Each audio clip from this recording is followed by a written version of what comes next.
दोस्तों फिर से स्वागत है आपका मेरा इस चैनल स्टडी विद राउत में।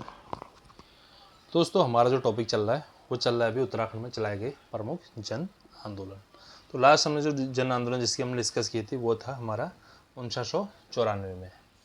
हमने जो बात करी थी 1994 में,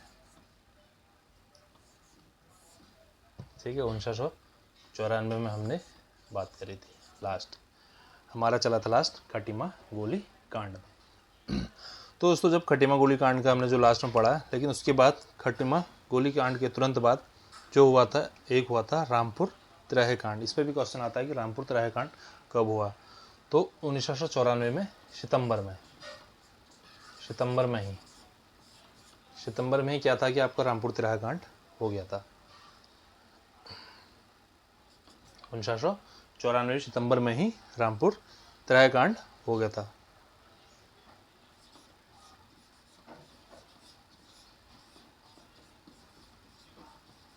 रामपुर तिराहे कांड, ठीक है।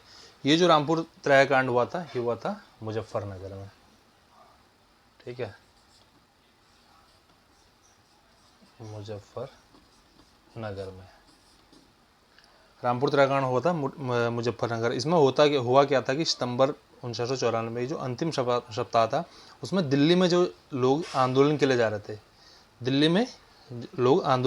थे, वहाँ पर रामपुर तिराहे कांड में पुलिस के ही कुछ लोगों द्वारा जो है उन पर फायरिंग की गई, क्योंकि वो कुछ महिलाओं के साथ अत्याचार कर रहे थे, दुराचार कर रहे थे। तो इसलिए कुछ पुलिस के, जब वो दिल्ली जा रहे थे आंदोलन में 1994 सितंबर में आंदोलन में दिल्ली जा रहे थे, तो पुलिस के ही कुछ आदमियों ने महिलाओं के साथ दुर्व्यवहार दुराचार की उसमें वहाँ पर फायरिंग की थी पुलिस ने, जिसमें 8 लोगों की मौत हो गई थी।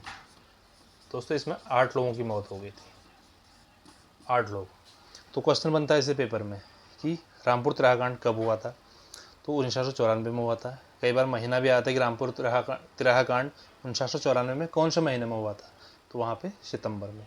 कई बार आता है कि रामपुर तिराहा कांड कहाँ पर हुआ था, तो मुजफ्फरनगर में। तो इस टाइप से हमारा क्वेश्चन पेपर के लिए बनता है। तो अगला जो है, तो दोस्तों उसके बाद जैसे जैसे समय आगे बीतता गया तो उत्तरांचल राज्य को बनाने की जो मांग थी 25 जनवरी 1995 को, यानी कि ठीक इसके 4 महीने बाद 25 जनवरी 1995 जो उत्तरांचल में थी उत्तरांचल संघर्ष समिति थी, उसने उच्चतम न्यायालय से राष्ट्रपति भवन तक, यानी कि उच्चतम न्यायालय से राष्ट्रपति भवन तक संविधान बचाओ यात्रा निकाली, ठीक है। संविधान बचाओ यात्रा निकाली, संविधान बचाओ यात्रा। आप देख सकते हैं दोस्तों, क्वेश्चन आता है कि उत्तरांचल संघर्ष समिति ने संविधान बचाओ यात्रा कब निकाली थी। तो वहाँ पर आपका क्वेश्चन आंसर बनता है 25 जनवरी 1995 को। कई बार ये भी क्वेश्चन आता है कि संविधान बचाओ यात्रा 1995 में किसने निकाली थी, तो वहाँ पे भी हमें क्वेश्चन आंसर हुआ उत्तरांचल संघर्ष समिति। तो इस टाइप से घुमा फिरा के हमेशा पेपर में क्वेश्चन आते हैं। तो इसलिए आपको डेट ना होके आपको थोड़ा सा कॉन्सेप्ट भी क्लियर करना होता है। आगे हम पढ़ेंगे केवल क्वेश्चन आंसर भी हम देखेंगे जहाँ 4 विकल्प होंगे, और वहाँ पे भी हम इस तरह की हम प्रैक्टिस करेंगे। लेकिन अभी थोड़ा सा हम डीपली तो हम नहीं जा रहे हैं, थोड़ा सा मोटा हम प्रैक्टिस कर रहे हैं, थोड़ा सा कन्फ्यूजन दूर करने के लिए, थोड़ा कॉन्सेप्ट दूर करने के लिए। तो अब अगला है, तो दोस्तों अगला आता है हमारा ठीक उसके 10 महीने बाद 25 नवंबर 1995 को। इसमें क्या हुआ था कि श्रीनगर में एक है श्रीयंत्र टापू जो था श्रीनगर में, ठीक है। वहाँ पे क्या था, कुछ जो अनशन पर बैठे थे, जो आंदोलनकारी वहाँ पे अनशन पर बैठे थे, पुलिस ने उन पर लाठीचार्ज की। यानी कि 10 नवंबर 1995 को श्रीयंत्र टापू पर बैठे, श्रीनगर में टापू पर जो बैठे थे अनशन पे, उन पर पुलिस ने लाठीचार्ज की थी, और इसमें 2 लोगों की मौत हो गई थी। जो लाठीचार्ज जिनकी मौत हो गई वो थे यशोधर बेजवाल और राजेश रावत। यशोधर बेजवाल,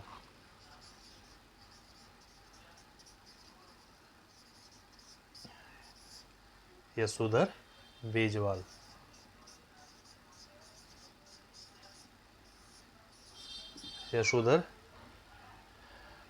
यशोधर बेजवाल और राजेश रावत।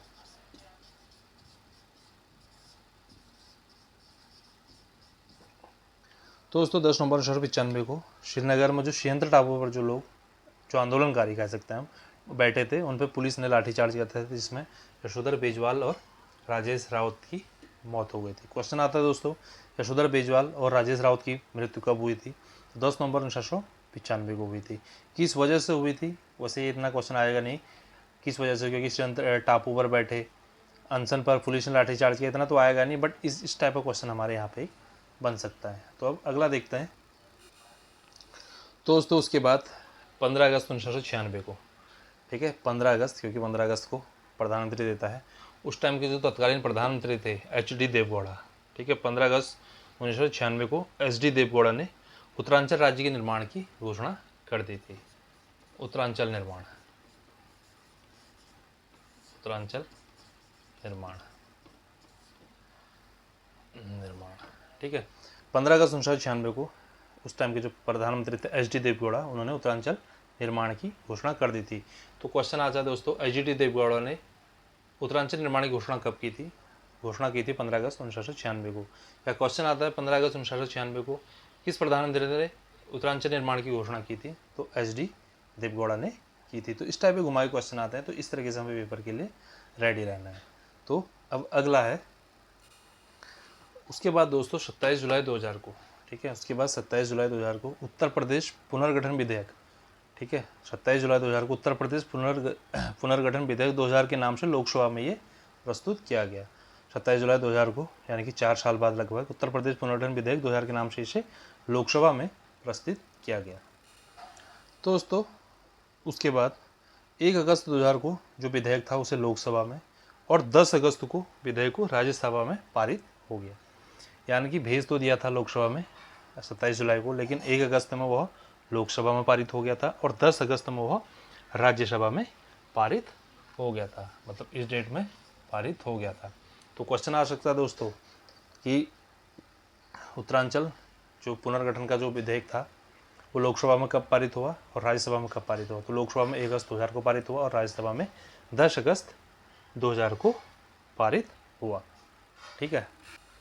तो दोस्तों उसके बाद 28 अगस्त 2000 को, ठीक है, उसके बाद 28 अगस्त 2000 को राष्ट्रपति, जो कि उस टाइम के तत्कालीन राष्ट्रपति थे हमारे KR नारायण, उन्होंने जो उत्तर प्रदेश पुनर्गठन का जो विधेयक था उसको मंजूरी दे दी थी, क्योंकि फाइनल जो मंजूरी देता है वो तो राष्ट्रपति ही देता है अलग राज्य बनाने के लिए। तो जो हमारा उत्तर प्रदेश पुनर्गठन विधेयक था उसे राष्ट्रपति KR नारायण ने 28 अगस्त 2000 को मंजूरी दे दी थी। तो इस रिलेटेड हमारा क्वेश्चन आता है दोस्तों कि उत्तर प्रदेश पुनर्गठन के समय राष्ट्रपति कौन था? राष्ट्रपति KR नारायण। राष्ट्रपति KR नारायण ने उत्तर प्रदेश पुनर्गठन का विधेयक को कब मंजूरी दी? 28 अगस्त 2000 को। तो इस टाइप के क्वेश्चन इससे घुमा फिरा के आते हैं, तो ये हमें इसके लिए तैयार रहना है। तो दोस्तों आखिरकार वो डेट आएगी जिसका सभी को इंतजार था। तो 9 नवंबर 2000 को देश के 27वें राज्य के रूप में उत्तरांचल का गठन हुआ। 9 नवंबर 2000, ये तो सबको याद है, देश के 27वें राज्य, उससे पहले 26 राज्य थे, तो अपना 27वां राज्य उत्तरांचल बना था, का गठन हुआ था, जिसकी अस्थायी राजधानी देहरादून बनी, ठीक है, जिसकी अस्थायी राजधानी देहरादून बनी, ठीक है। तो जैसे ही राज्य बना दोस्तों, ये पूरा आपने डिटेल में देख लिया, अभी हमारे लगातार जितने वीडियो हैं कि उत्तराखंड हमने मोटा मोटा हमने देख लिया कि उत्तराखंड हमारा कैसे बना।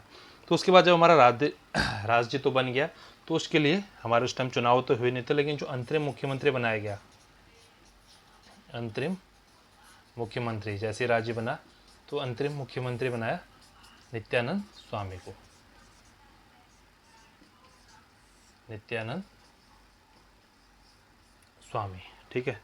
अंतरिम मुख्यमंत्री नित्यानंद स्वामी, जो कि उत्तराखंड के प्रथम मुख्यमंत्री भी थे, ठीक है, ये प्रथम मुख्यमंत्री थे। तो दोस्तों जैसे ही हमारा 9 नवंबर 2000 को बना, 27वें राज्य के हमारा उत्तरांचल बना, उसके बाद इसकी अस्थायी राजधानी देहरादून बनाएगी और अंतरिम मुख्यमंत्री हमारा नित्यानंद स्वामी बनाएगा। तो इसमें कई सारे क्वेश्चन हमारे आते हैं, राज्य कब बना, उत्तराखंड देश का कौन सा राज्य बना, इसकी अस्थायी राजधानी कहाँ बनी, और इसका अंतरिम मुख्यमंत्री कौन बना, और उत्तराखंड का प्रथम मुख्यमंत्री भी कौन है? तो नित्यानंद स्वामी। इस टाइप के हमारे से क्वेश्चन पेपर में निकल के आते हैं।